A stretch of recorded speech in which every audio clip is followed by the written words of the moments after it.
How high are your expectations? And what do you expect from others? More importantly, what do you expect from yourself? Because we shouldn't expect things from others. We can hope, but we shouldn't have high expectations of others because it can lead to disappointment. Our high expectations should be reserved for our own actions because we have full control over them.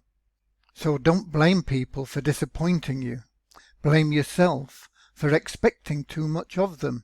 Tony Robbins said, happiness is found in the absence of expectation and a continuous focus on appreciation. So we should expect a lot from ourselves, but when we're told that we're good, we shouldn't relax. We should try to become even better. Continuous improvement gives happiness to you and to those around you and to God. And my Guru Paramahansa Yogananda said, I do not expect anything from others, so their actions cannot be in opposition to wishes of mine.